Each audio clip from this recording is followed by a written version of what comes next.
For today's tea time, I want to focus on standardized test scores and what those scores mean, and if people have questions, and do some just some thinking about when should these tests be taken during a student's high school career. Um, so let's just start with the PSAT. The PSAT is practice SAT.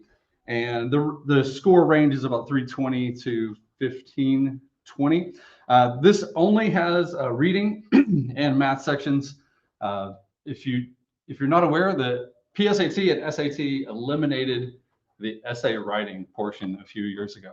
So there is no writing portion to PSAT and SAT anymore.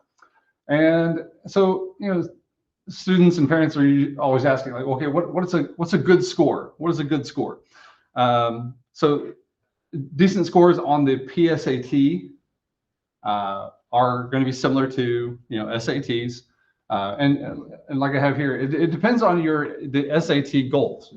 What are students looking for in their SAT as they approach the. Hello, everybody. I'll pause. Feel free to grab some coffee, and on the front table here, there's some snacks if you'd like as well. Yeah. Okay.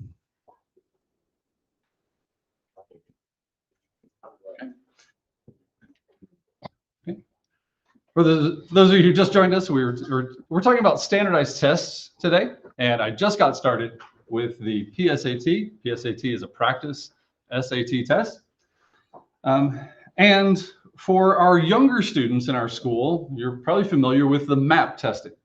MAP testing.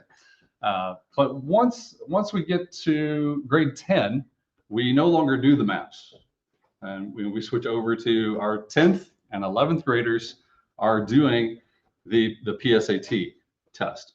Now, 9th graders can take the PSAT, but it's optional. It's optional.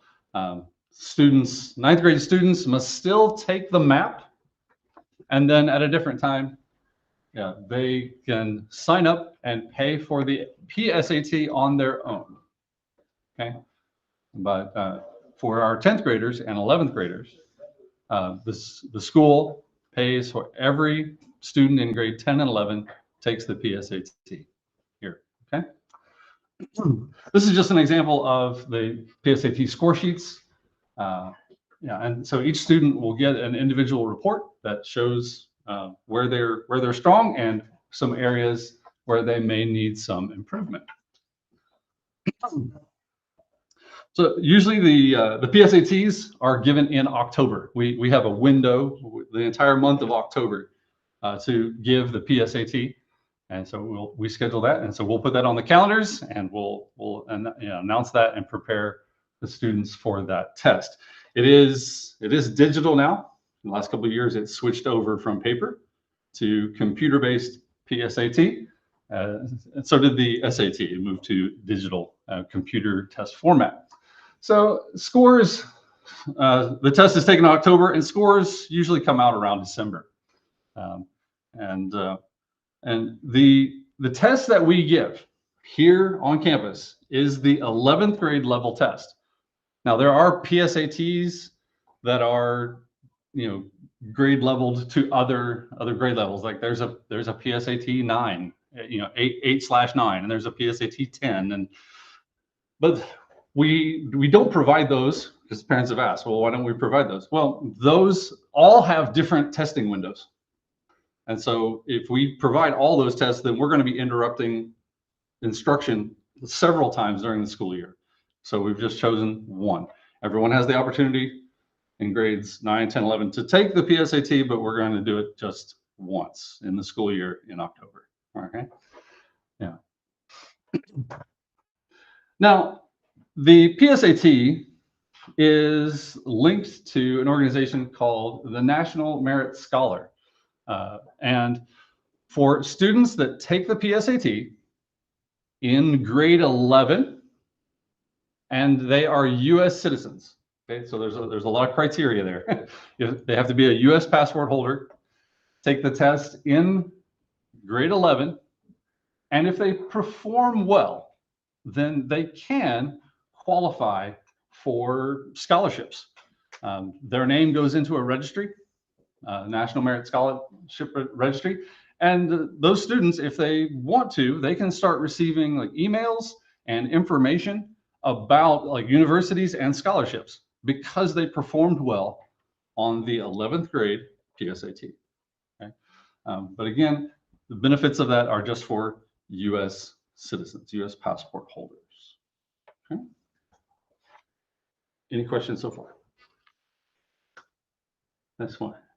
Yeah, so pause, make sure I'm answering people's questions if you have questions. Okay, so that is the PSAT. I already mentioned this. Yeah, ninth graders can take the PSAT, but the parents pay for the fee for the PSAT. Okay, SAT. Yeah, the SAT is the test that the students need to take. It is widely accepted by a lot of universities as a standardized test for college applications. So students are very, very, very concerned about this. But when I talk about the SAT, I also like to put it into perspective. In talking to admissions counselors and admissions coordinators at universities, the SAT score is just one. It's just one little data point, right?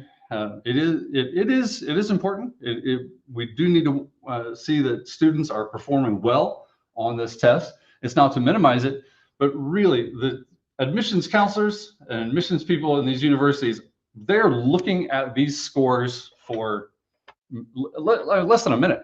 Really, it's really just one data point. They're looking at GPA.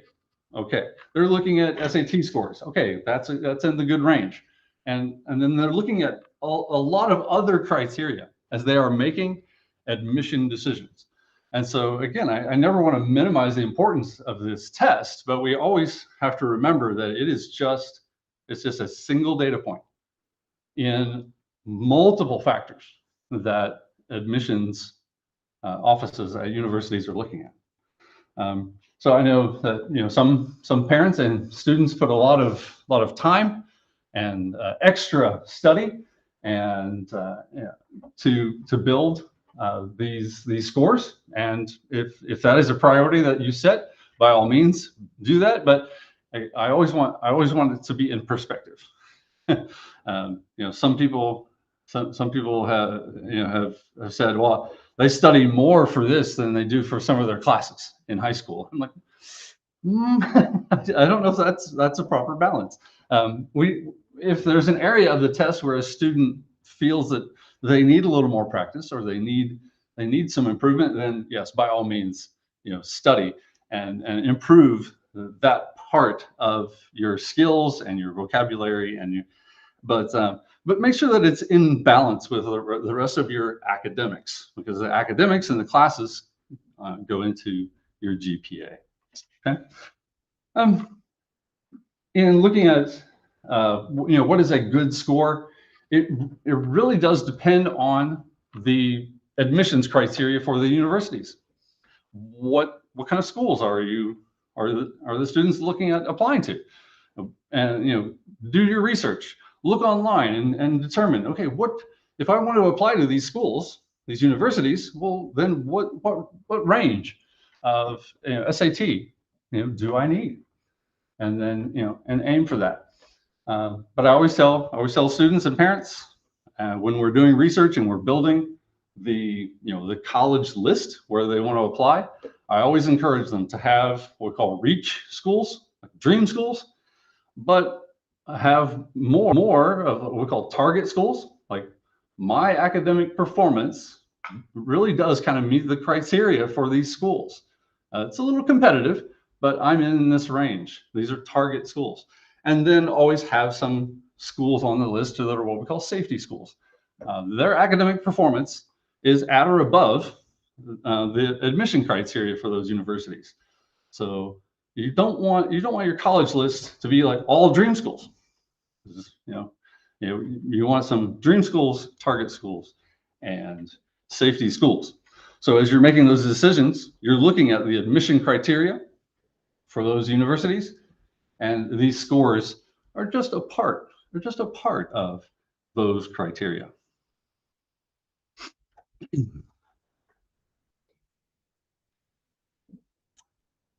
When we had COVID, there around the world there was a great disruption in SAT testing and test sites and things like that, and a lot of universities went to like test optional, like, oh, it's okay, we don't need your SAT scores. But now many of the schools are making the decision to go back to SAT or some sort of standardized test requirements.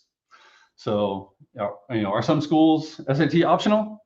Some still are. Some went away from the SAT, and when they did that, they had to determine, okay, how do we make admission decisions without the SAT?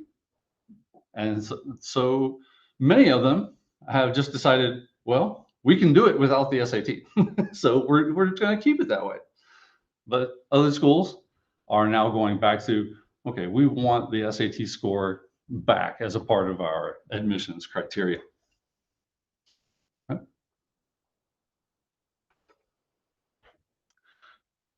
Um, another thing I'd like to talk about, some people are aware of this and some are not. It's what we call SAT super scoring. And what super scoring is where one part of your test, there's the language scores and there's the math scores, where a student may perform well, like say on this test, their English score was higher, and on another SAT attempt, their math score improved. Some universities, they'll allow you, if you submit all of the scores, they'll take your highest English and your highest math, they'll make those your scores. And so it can increase your your SAT total. Okay. But counselors, I'm not allowed to submit like super scores, and students can't just pick and choose like which scores they submit. SAT scores, the student has to go on to the College Board website, and they have to select themselves. They say, College Board, please send these SAT scores to these universities. So if you have two tests that have favorable scores, then you have to send all of those scores to the universities. Then the university looks at it, super scores it, and determines what your new total is. Okay. Yeah. And so that's something I always want to remind people and remind students. These College Board scores, whether it's SAT or AP or all these, I cannot officially report those scores to universities. They're not on the Morrison transcript. Those scores have to be requested from College Board, and they're sent by College Board to the universities. So that's something that the student and parents need to do on the student's College Board account, requesting SAT scores and AP scores. But yeah, if students can look at their scores, and if this is beneficial to them and their university does it, then by all means do it, and gain that advantage of being able to super score your SAT. Yeah. The SAT has now gone completely digital, and the APs are also going more and more digital as well. So it's important that students have a computer it's a decent computer. It can hold a charge for over 3 to 4 hours. If a computer does not have a strong battery life, it really does cause some issues in our testing. And we've had some students that they've come in and they said, "Oh, my computer is not very strong." Well, then we have to move them closer to an outlet so they can plug in. And that's really, you think, oh, that's simple, but really they actually have assigned seats. So we actually have to go through the computer, like rearranging assigned seats so we can get that person electricity. But yeah, so they need a computer, and there's a program called Blue Book that they actually download onto their personal computers. And Blue Book is what we call a lockdown browser. As soon as they start that test, their computer is locked only to the test. They cannot go anywhere else on the internet. And if they do, if the program suspects any other programs trying to interfere, it will lock, and it will cancel that student's test. So yeah, so the Blue Book needs to be installed on a really good computer for the SATs. Now there are SATs throughout the school year, but our school decides that we will provide 3 SATs here on campus. We always do August, December, and March testing here on our campus.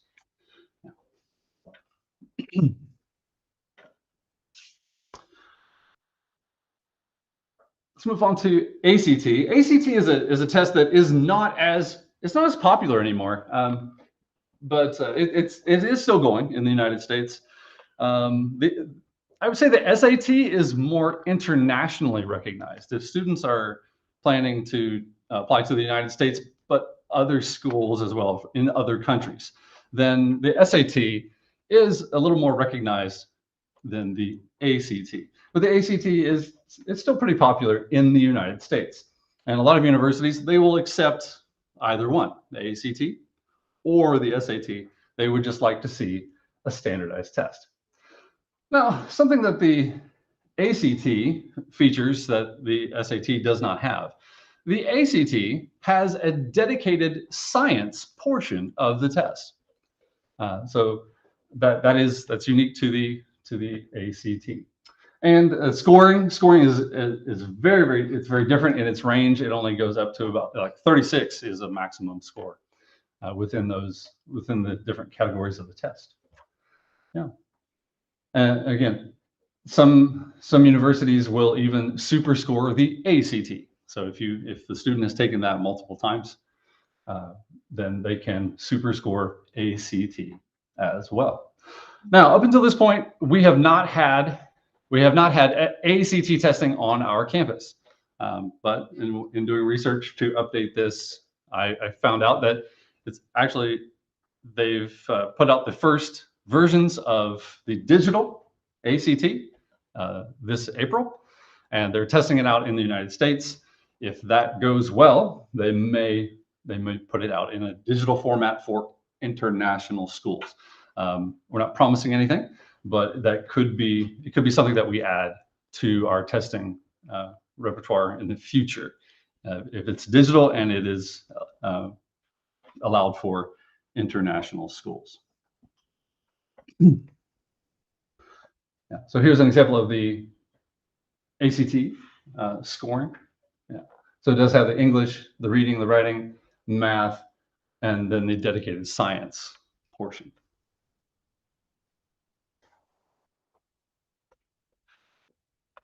Any questions about that before I move on?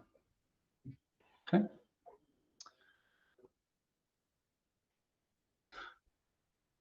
One last area of testing that I would like to bring to your attention, make you aware of, is English proficiency testing. Now, this is not required for all college applications, but there are cases where English proficiency testing does come up in the application process.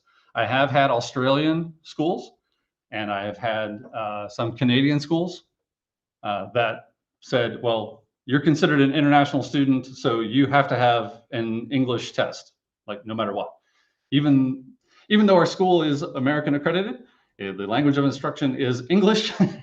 There have been a few times where a school said, no, it's just our admission requirement. You have to do it. So we do need to be aware of that. So doing the research for those universities, if they require an English proficiency test, then be aware of that, and make sure that you can register for that in a timely manner. Most U.S. universities, if once they see our school profile, they see the student's transcript. There have been a time or two where I've had to actually email and correspond with the university admissions office. But once we prove our accreditation and they see our school profile, then they say, okay, they're an international student, but the school where they have come from, their entire time of high school was English instruction, and they have a good transcript. We'll waive that. We'll waive that requirement for English placement. Now, when it comes to English tests, there are several out there, but I do want to point out that it's mostly considered the TOEFL is probably the most appropriate for like high school student level. Other tests, the IELTS or the TOEIC, as they call those acronyms, those tests are usually given for they're geared towards the workforce and the work marketplace. They're not really geared towards like academic language assessment, and so a lot of universities they prefer the academic nature of the TOEFL.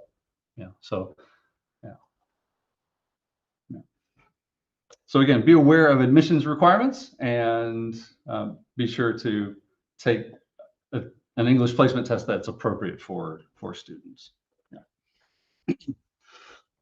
The TOEFL specifically, a good score is 80 to 100. And for competitive universities, they're wanting to see a TOEFL score of 100 plus for students. But I would say with our language ability are here at our school, language requirements, writing, reading, it should not be any problem for one of our students in a senior year to be able to do quite well on these tests. So I would not be worried about it. Yeah. The students who have had to do it, did score quite well. But that was also early on in when we just had our first few graduating classes. So I think some of the universities were like, okay, we're going to check and make sure that their English is proficient. But in the last these last 3 years, we haven't had anybody who was required to take an English placement test for college apps. Okay.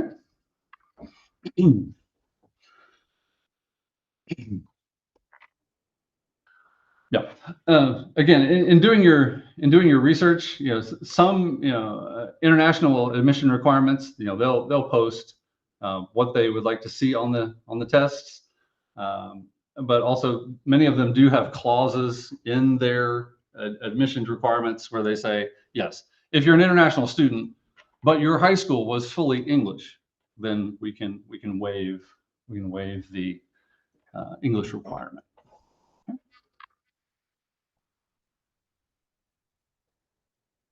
Yeah, this is just an example. Like I said, I gave an example here. Columbia University has such a clause where, they're saying, if you can prove that your 100% of the language of instruction in that school is English, then and you've done well academically, then that English proficiency requirement can be waived. Okay. And last, I have just a sort of a timeline here. This will be posted on the MAT-CC website as well, but it just has grade levels and the tests. So when should these tests be taken during high school? So you can see that for grade 9, the PSAT is optional, but in grade 10, all grade 10 students will take the PSAT in October. Now, for grade 10, if a student, if a grade 10 student is in Algebra 2, right? If they are in Algebra 2, then they would be ready to take the SAT.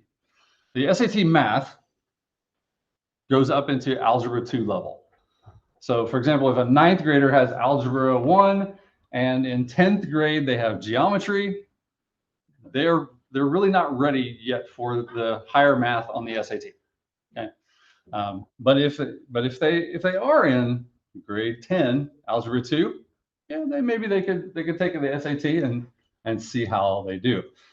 But definitely by 11th grade, semester 1, I suggest the students take an SAT to see how they're performing, see the areas where they need to improve, so that by 11th grade, semester 2, maybe they can take another attempt at the SAT. Or by grade 12, I would highly recommend that they're shooting for August. We have the August SAT here. So grade 12, August is kind of their last attempt at the SAT before they start the application process. Okay, so the student can get 2 or 3 attempts on the SAT if they need. If they take the test the first time and they get a good score that's good enough for the admission requirements they need, then they're done. But giving them multiple opportunities and time to analyze their scores, having time to do some research. Where can I get practice and improve these areas of the SAT? They have that opportunity. Now, I highly recommend Khan Academy for SAT prep.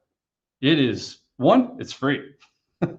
2, Khan Academy works very closely with College Board to make sure that their content is at pace with the SAT. So in Khan Academy, students can take a practice test. The Khan Academy will give them their scores back. We'll say, hey, you need to maybe improve in these areas of the SAT, and then it will actually point them to areas of Khan Academy where they can actually watch videos and have practice lessons and continue practice tests for the SAT right there on Khan Academy, and it's for free. So that's something that you can look into. I highly recommend Khan Academy. All right. So yeah, this is just a quick timeline of PSAT, SAT, and English proficiency tests towards the end of their high school career, grades 11 and grade 12. Okay. All right. Well, that is all that I have for today. Thank you for coming.